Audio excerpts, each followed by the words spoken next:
دور ہے، فسادات کا دور ہے، ہمیں اس دور میں کیا کرنا چاہیے؟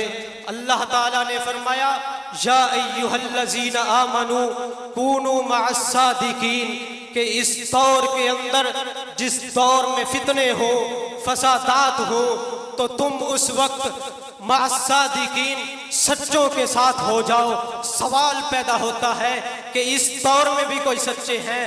وہ کون سچے تھے جو اس دور میں بھی سچے ہیں؟ رب نے فرمایا انہی کی تعریف قرآن کریم کے اندر کی ہے، فرمایا والذین اتبعوہم بإحسان رضی اللہ عنہم ورضوا، جو پاک پیغمبر کے یاروں کی اتباع کرے، جو پاک پیغمبر کے یاروں کا دفاع کرے، جو پاک پیغمبر کے اوپر، پاک پیغمبر کے صحابہ پر ہونے والے اعتراضات کا جواب دے، وہ سچے لوگ ہیں۔ حالانکہ اس دور میں بھی اور اس دور میں بھی جب بھی پاک پیغمبر پر کسی نے طعن و تشنیع کی، تو اس دور میں بھی اللہ رب العزت نے قرآن کریم کے اندر صحابہ کے اوپر ہونے والے اعتراضات کا جواب دیا۔ صرف رب نے نہیں دیا بلکہ رحمت کائنات صلی اللہ علیہ وآلہ وسلم نے بھی دیا۔ حضور علیہ السلام نے فرمایا اذا رأیتم الذین یسبون اصحابی فقولوا لعنت اللہ علی شرکم، کہ جب تم دیکھو کوئی گروہ، کوئی قوم، کوئی قبیلہ وہ میرے صحابہ پر لعن طعن کر رہی ہے، میرے صحابہ کو برا بھلا کہہ رہی ہے، تو تمہارا کام کیا ہے؟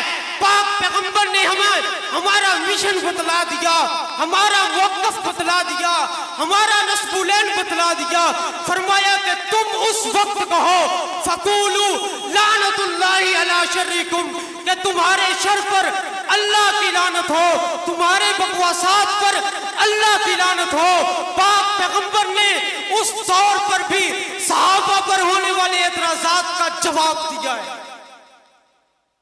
سامعین محترم، صحابہ کرام پر ہونے والے اعتراضات کا جواب دینا یہ کوئی فرقہ واریت نہیں ہے، بلکہ یہ حضور علیہ السلام کی سنت ہے۔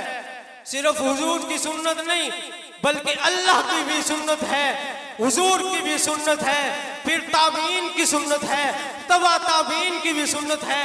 ہر دور میں صحابہ کا دفاع ہر ایک نے کیا، اللہ نے کیا، رسول اللہ نے کیا، تابعین نے بھی کیا ہے۔ لیکن آج ہم بھی الحمدللہ صحابہ کا دفاع کرتے کرتے مر جائیں گے، صحابہ پر ہونے والے اعتراضات کا جواب دیتے رہیں گے۔ آخر میں بس اتنا ہی کہوں گا، فنا فی اللہ کی تہ میں بقا کا راز مضمر ہے، جسے مرنا نہیں آتا اسے جینا نہیں آتا۔